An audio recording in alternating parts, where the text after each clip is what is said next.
Madame la sénatrice, messieurs les sénateurs, mesdames et messieurs, je souhaite d'abord remercier au nom des structures organisatrices les sénateurs, sénatrices, les intervenants, les intervenantes pour leurs témoignages, propositions et ou réflexions.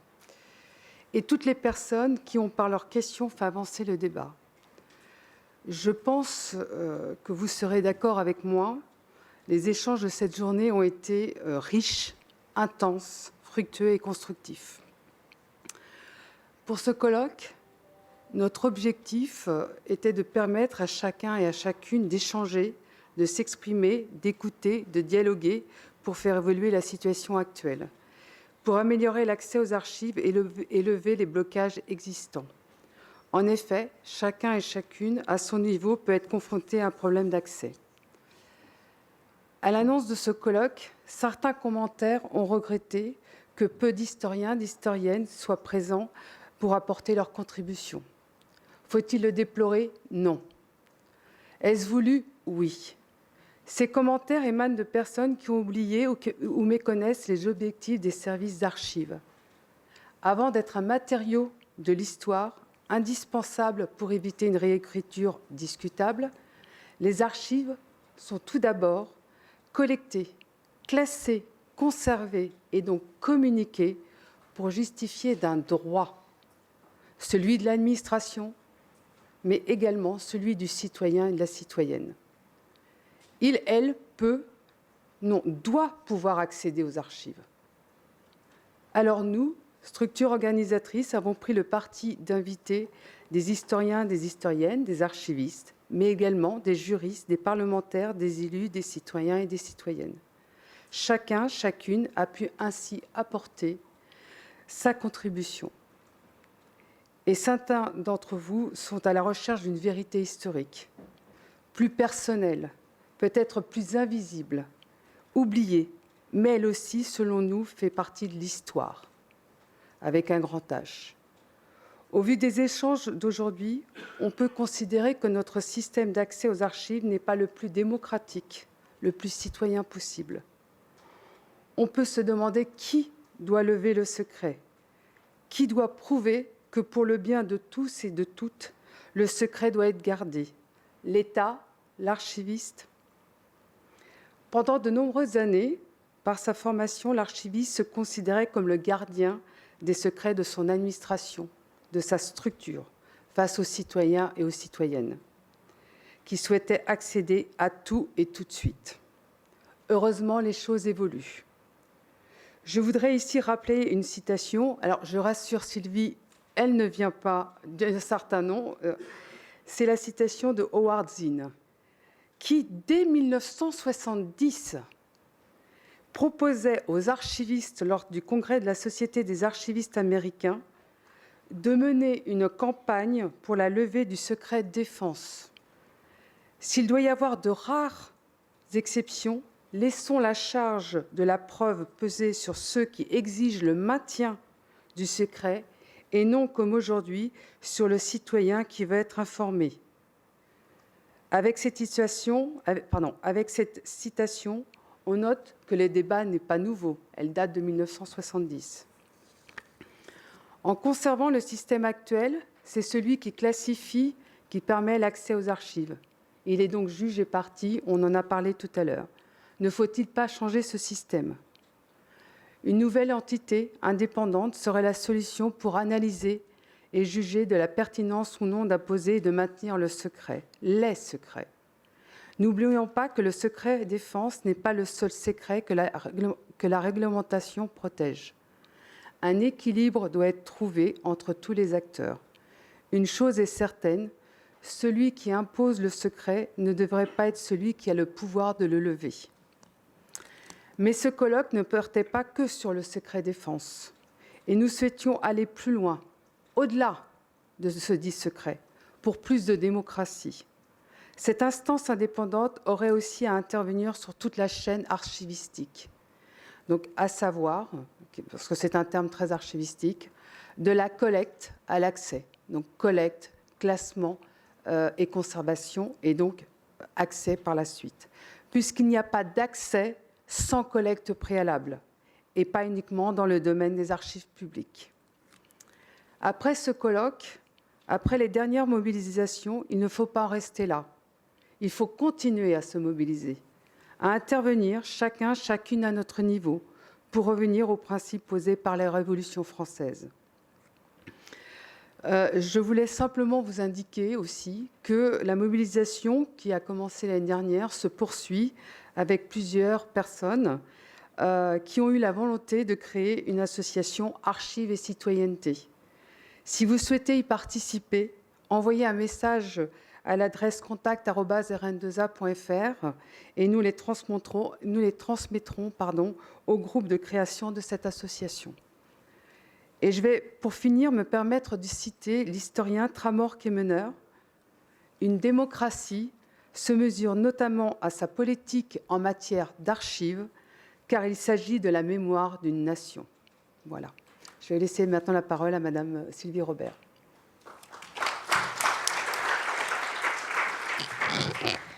Bien, bonsoir à toutes et à tous. Alors, l'exercice est délicat parce que moi, je n'ai rien préparé puisque je suis là pour réagir et pour conclure cette journée. Alors d'abord, je commencerai par des remerciements.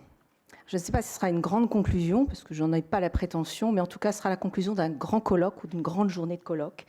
Et à ce titre, je voulais vraiment à la fois remercier les organisateurs, à la fois bien sûr pour la qualité des interventions et des intervenants, mais aussi pour les débats sur un sujet qui, je l'ai entendu ce matin, qu'on pourrait qualifier de juridique, de très complexe, mais qui s'est révélé extrêmement politique.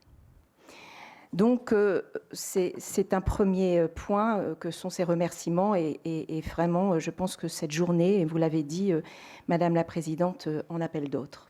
Je voudrais remercier aussi mes collègues. Alors, il n'y a plus que Pierre dans la salle. Mais vous savez, ça n'est pas rien lorsqu'autour d'un sujet qui peut apparaître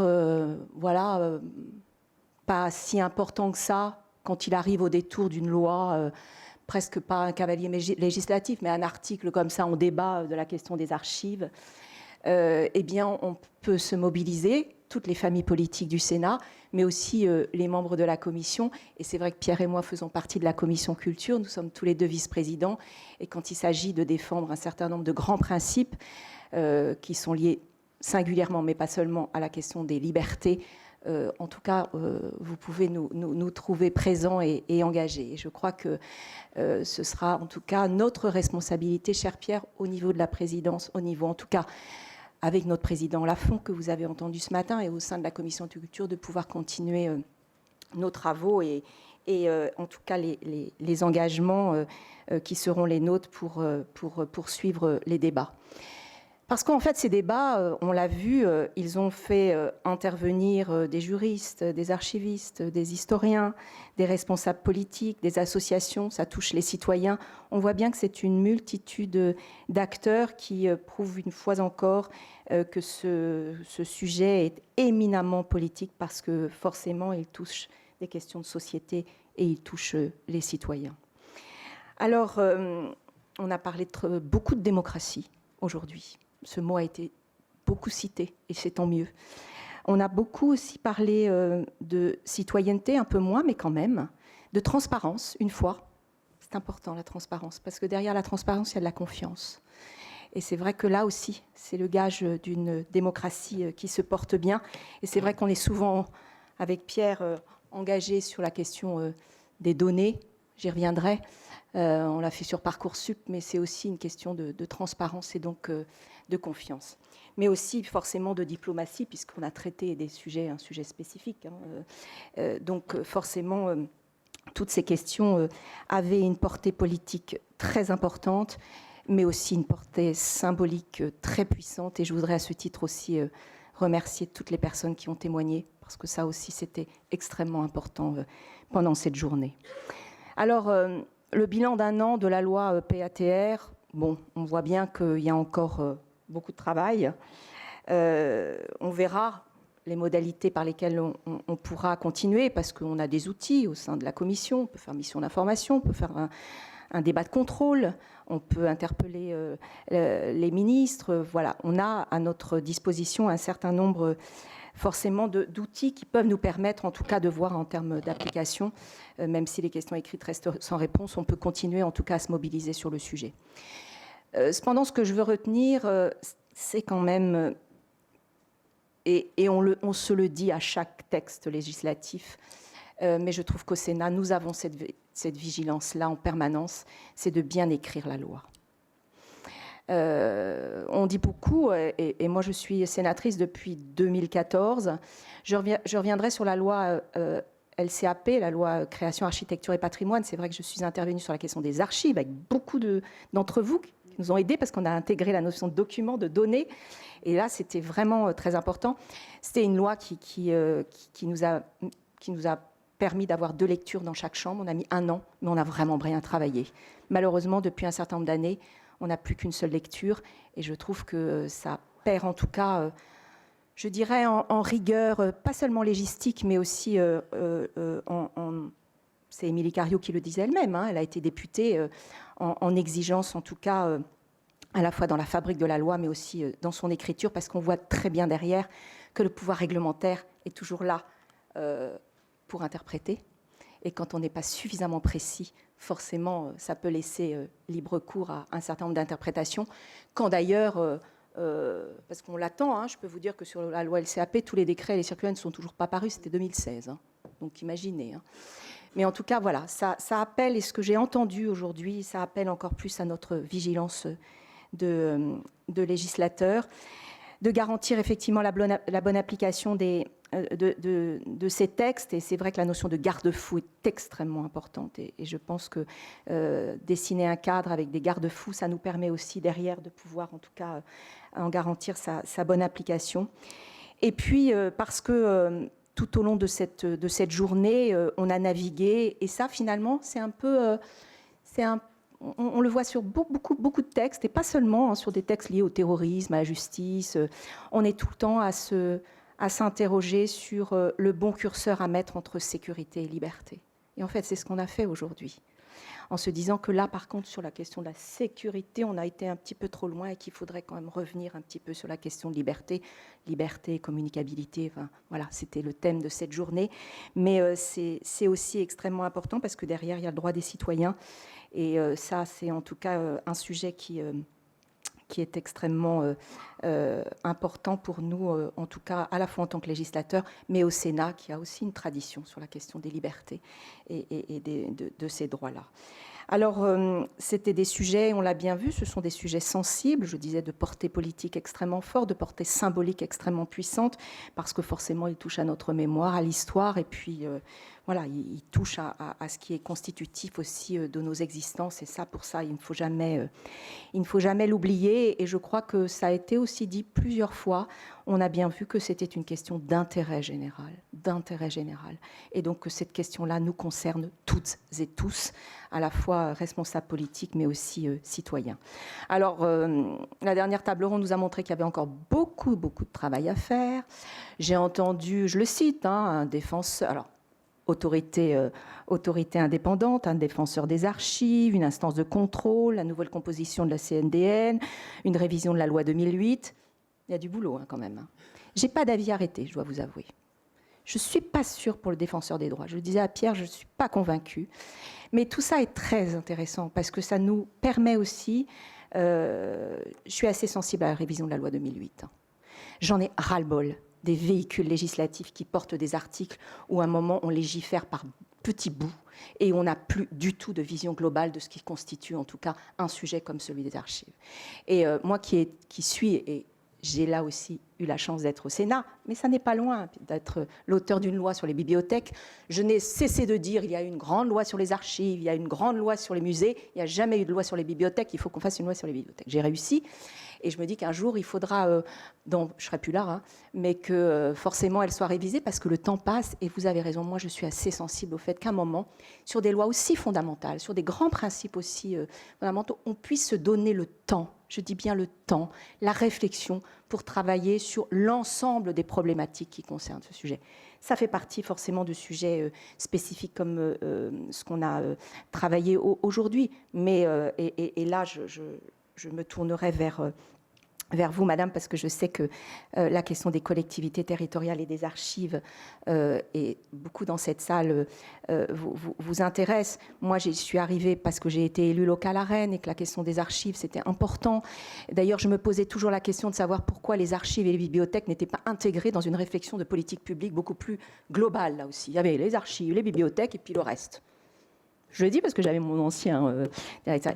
Et c'est vrai qu'on le voit aujourd'hui, il faut avoir une réflexion beaucoup plus transversale, beaucoup plus globale, et beaucoup sur la question territoriale, extrêmement, en tout cas, exigeante. Vous avez parlé de gouvernance, vous avez parlé de compétences, vous avez parlé de moyens, de simplification. Il y a encore du boulot, parce que vous avez tout à fait raison. Il faut vraiment qu'on travaille sur ce sujet. Et quand je vois que des communes n'ont plus les moyens de collecter, de recevoir, moyens financiers, hein, il y a la question des archives départementales, compétences départementales. On parlait d'intercommunalité. C'est peut-être un sujet. On ne l'a pas abordé dans la loi 3DS. On a abordé d'autres sujets qui sont connexes. Mais vous voyez bien que tout ça est extrêmement important parce que derrière, forcément, c'est la question aussi de la mémoire, la question des territoires, la question tout simplement de celles et ceux qui y vivent et au détour d'une affaire qui peut à un moment ressurgir. Parce que je vous le dis, je suis sûre que dans les mois à venir, dans les années à venir, nous aurons de nouveau à travailler, à traiter ce sujet, au détour d'un texte. Ça arrivera parce que forcément, on ne peut pas en rester là et que ce qui s'est passé, et le colloque d'aujourd'hui en est un beau témoignage, ne peut pas s'arrêter là. Je crois que vraiment là, on ne peut pas s'arrêter au milieu du gué, qu'il va falloir qu'on continue la bataille. Et puis pour terminer, je disais à certains d'entre vous, moi je suis très préoccupée. Très préoccupée, ça n'est pas un sujet qu'on a abordé, mais j'aimerais bien qu'on puisse un moment le développer, c'est sur la question de la numérisation. Je ne crois pas à l'immortalité numérique. Au contraire, on se dit qu'on a énormément de données, mais vous savez, elles sont beaucoup plus faciles à faire disparaître. Et ça, c'est très préoccupant.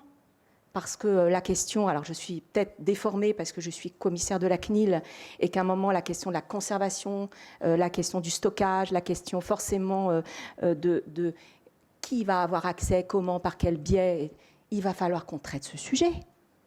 Parce que les mails, mais imaginez, c'est une masse d'informations et on peut se dire au contraire, c'est facile, mais c'est beaucoup plus facile à faire disparaître. Et aujourd'hui, ce qui se passe en termes de cyber, lorsqu'on s'attaquera à des données comme ça qui sont extrêmement importantes et qui sont forcément très liées à des questions de relations entre de diplomatie je pense que là, il faudra qu'on en prenne toute la mesure. Donc cette question du numérique qui traverse nos vies, qui forcément nous impacte toutes et tous, à la fois à tous les endroits où on est, la question des archives et numériques, qui est traitée cependant, hein, qui est encadrée, etc., mais pas suffisamment, Et aujourd'hui, il y a un vrai risque pour moi, par rapport à ce que j'observe dans un certain nombre de cas, que, on ne puisse plus appeler ça demain des archives. Appelez-le, je ne sais pas comment, mais faisons attention. L'immortalité numérique n'existe pas. Donc voilà, c'est pas très gai ce que je dis, mais en même temps, c'est la vérité. Je ne sais pas si c'est la vérité, mais c'est pour vous dire que ce sont des chantiers qui sont devant nous et qui sont passionnant. Alors je terminerai, alors moi tout le monde a cité des trucs, alors moi comme je n'ai pas préparé, cité, alors moi j'aime bien la phrase de Paul Ricoeur qui dit que l'archive est comme le stade de l'entrée en écriture de l'histoire. Moi je trouve que c'est une belle responsabilité. Et puisque je fais un clin d'œil à mon collègue Pierre Ouzoulias que j'aime beaucoup, je compare beaucoup l'archive qui est l'historien du temps avec un archéologue. Mais l'archéologue c'est aussi celui qui peut un moment, parce que il a travaillé sur le passé, mieux se projeter dans l'avenir. Donc je pense que notre responsabilité est aujourd'hui de continuer à travailler, de travailler sur tous ces chantiers avec vous, parce qu'on a besoin de vous. Et en tout cas, cette journée en tout cas, a été pour moi extrêmement intéressante. Et en cela, vraiment un grand merci.